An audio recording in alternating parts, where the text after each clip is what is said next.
Welcome back to Fly for Fun. My name is Jordan and I want to talk about my career transition and the reasons why I'm changing careers. Really the two things I want to talk about are why not do this from the beginning? Why didn't I pursue this when I was younger as a first career versus now just yesterday, actually I turned 35.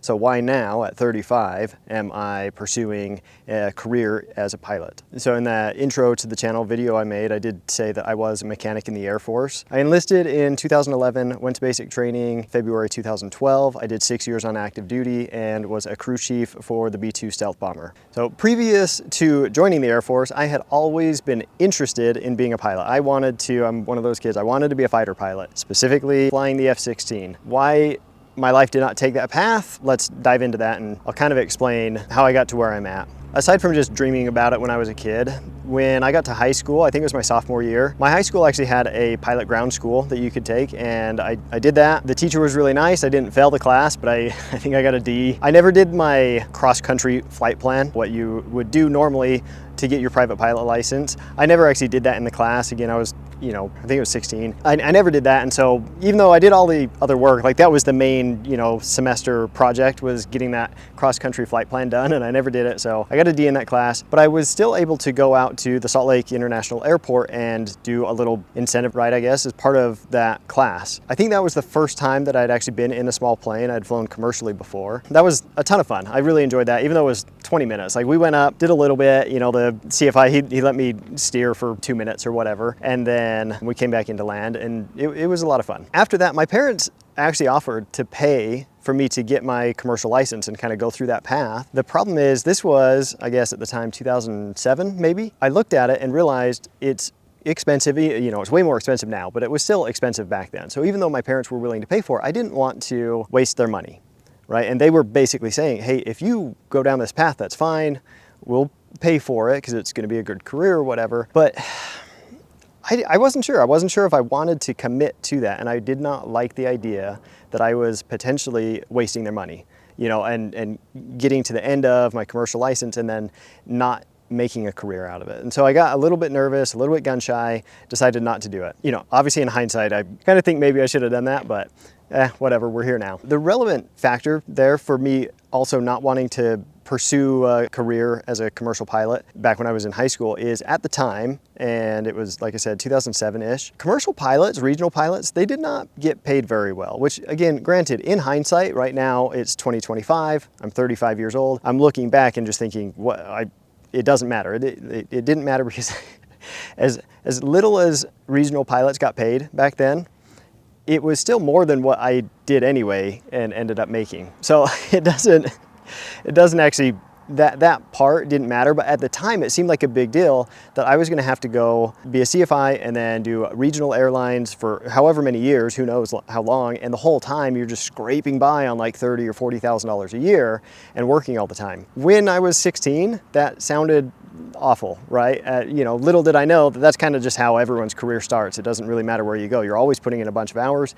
and you're not really getting paid that much. That's just how every career is. That's basically why I didn't, pursue it when I was in high school. Now, fast forward to when I joined the Air Force, I did not do as much research as I should have. I was under the mistaken assumption that if I just performed really well, if I did really good, then I could potentially just somehow get a pilot slot. Like I know that sounds crazy to anyone that has been in the military or the Air Force. I was extremely naive going into it. That's what I thought. I thought that I could just do well. Not that it matters much, but I did perform well. At least for my part, I think I did well. I was an honor graduate from basic training, went through tech school, did pretty good there, got to my duty station, and that's when it started to sink in. I was like, oh, I didn't even realize like you have to have a bachelor's degree to be an officer, and you have to be an officer to be a pilot. That all just seemed like a lot. And even though I wanted to be a pilot, it was, my dream job. It's something I always wanted since I was a child. I never wanted to go to college. I never planned on going to college. It sounded like it was going to be a lot. And so I just didn't really pursue it. Basically everywhere I lived, I did look up like the closest airport, flight school, called them. I've been on a couple incentive rides and never actually went anywhere with it. Outside of being a fighter pilot in the Air Force. I never thought I was going to actually be a commercial pilot or fly at the airlines or cargo or wherever my career is going to take me. So at the time, I was really just looking at it as a way to just get my private pilot license and fly for fun, which is kind of where the YouTube channel name came from. Fly for fun that's more or less what I wanted to do. The problem is, young junior enlisted person in the military, it's not like I had money to fly for fun, right? Even if I spent at the time, it was like $8 grand maybe to get your private pilot license. Even after that, I don't own a plane. I don't know anyone that owns a plane. So at the time I was thinking, I'm gonna put out, let's say $8,000 to get my private pilot license, and then what?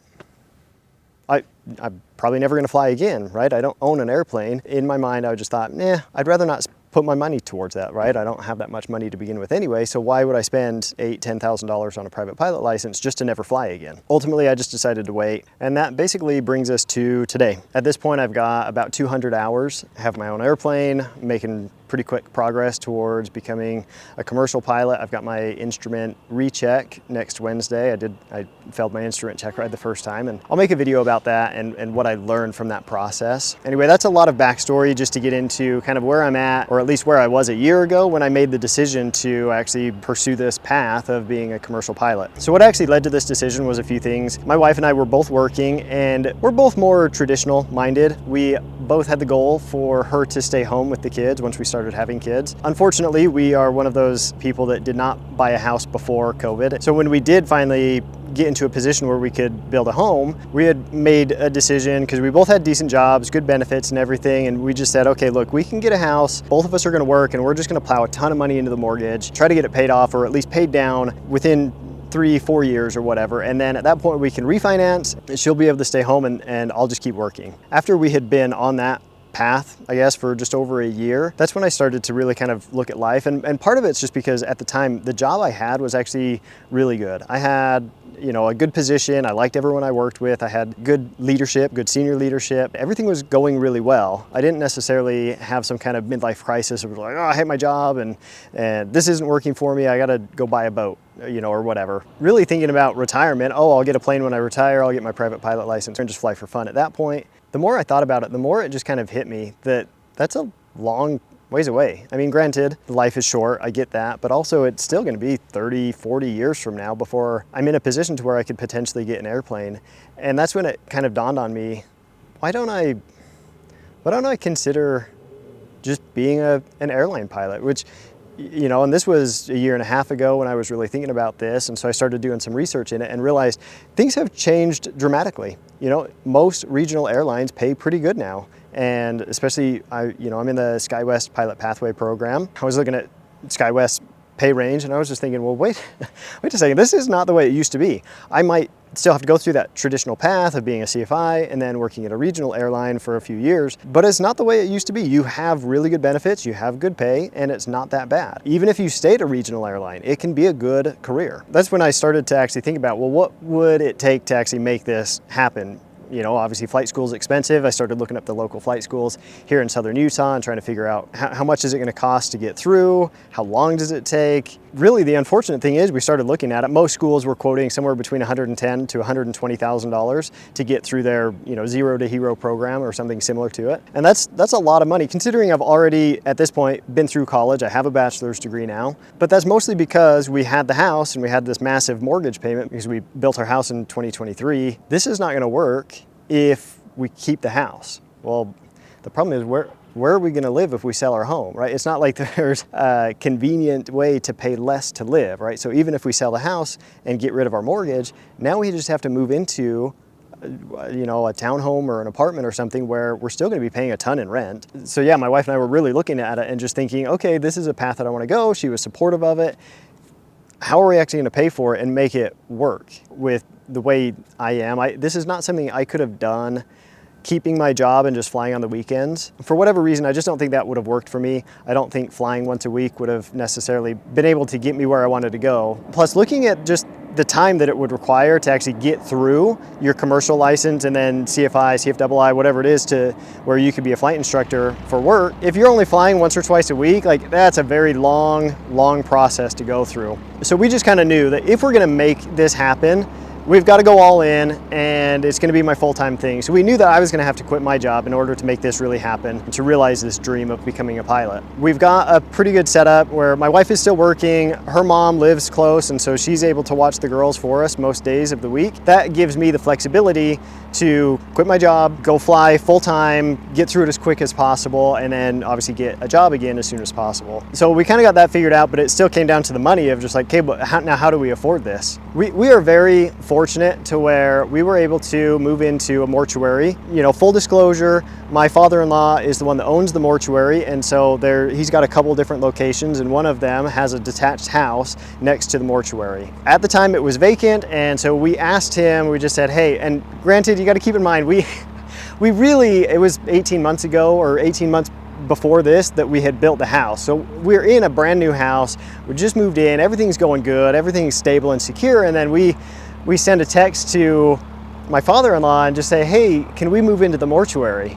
And granted, this was through text message, so I can only imagine what his face looked like, but you could imagine he had a very shocked, like, what on earth are you talking about? Why would you need to move into the mortuary? You have a brand new house. So it was a few days later, we were over there for family dinner, and we just kind of explained the game plan and just said, this is what we want to do, but it's not going to be possible unless we can move into the mortuary, because we're not going to be able to afford it if we don't sell the house. Or I should say that we're not going to be able to afford it without going into a lot of debt. And that is something that my wife and I both really want to maintain, is living as debt-free as possible. So after explaining all this, you know, luckily, because that mortuary house was vacant, my father-in-law said, yeah, sure, that's fine. You can move in there. It'd actually be nice to have people in there to help take care of the place. And, you know, part of living there is we clean the mortuary, we pay for the utilities, and it's a pretty good gig. Like, it's really not that bad, and we get to live there for free. Like, without that, this whole process would not be happening right now. So I have just an immense amount of gratitude for my in-laws and their generosity in letting us live in the mortuary house. All of this backstory and everything that's kind of led up to this is why did I make the decision? And ultimately it's because what I realized is I don't want to get to, let's say, retirement age and regret having not done it. That's just my thing. Everyone's gonna have their own situation or something that, you know, they feel like, oh no, if I don't do this, I'm gonna regret it forever.